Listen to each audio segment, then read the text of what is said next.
Well, it's been about that time again. You guys have probably noticed it, like, for the last day or so. I've not really been active on YouTube, not been posting anything. Well, that's having to do with this whole Corona thing. That's mostly why. But worry not, today I've gone back to bananas, and I might be going back to bananas again sometime soon, but for other reasons. More on that in another video. Anyways, I just want to show you I got 20 odd good records here.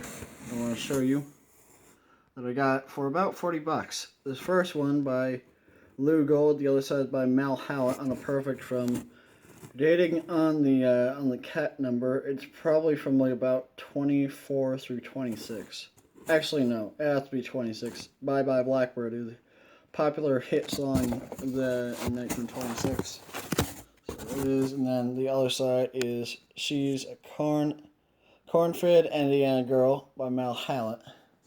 So, and this next one's on a varsity. Not this is like a later varsity.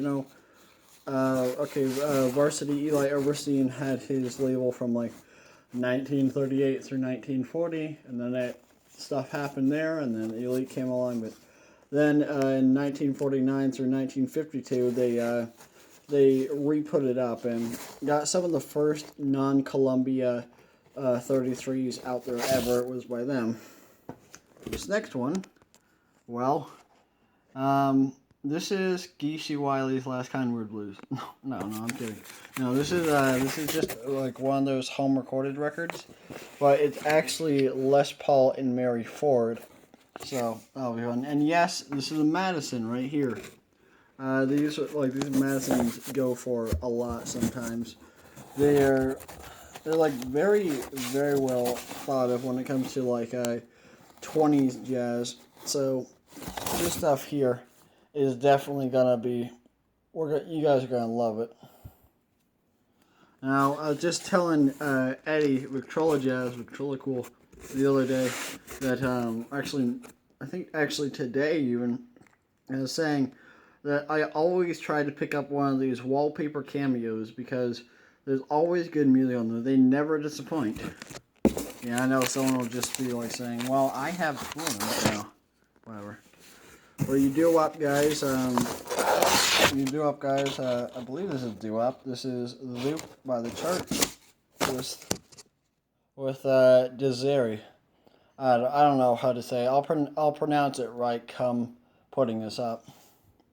Then yes, believe it or not, I got an Exner. This is basically how Record Story started. When I made like a little 5-minute video talking about this label here back in 2018. By the way, Record Stories are still coming along nicely, but all that. It's by the John Whitworth Trio. They only made like 9 or 10 records, including a single-sider as well. So this is Joe's Blues and Wolverine Blues. Oh, that's a great one. I'm going to love that. Columbia Viva Tonal by Lee Morse from probably 1928 or so. I don't know her stuff too well. But, yeah, Lee Morse. I'm an unemployed sweetheart. Maybe 1929 then. Then Bill Cox on a Decca here. It is in 1992. Just from seeing this song alone, I haven't heard it, but I bet it's probably gonna be great because stuff from predictions of how the world were back in the 40s, how it was going to be 100 years from now. It's always hilarious. So seeing that stuff for 70 years from then, that must have been hilarious. This must be hilarious. And yes, I got an Emerson here. Ever since I got into Emerson, I've been wanting to find stuff by Walter Scanlon. I finally found one of his. I'm Forever Blowing Bubbles, and the other side is by Pryor. No, Sam Ash. So that's good. Probably what 1920, 21 different records right there. So I'm gonna be occupied for the next week or so.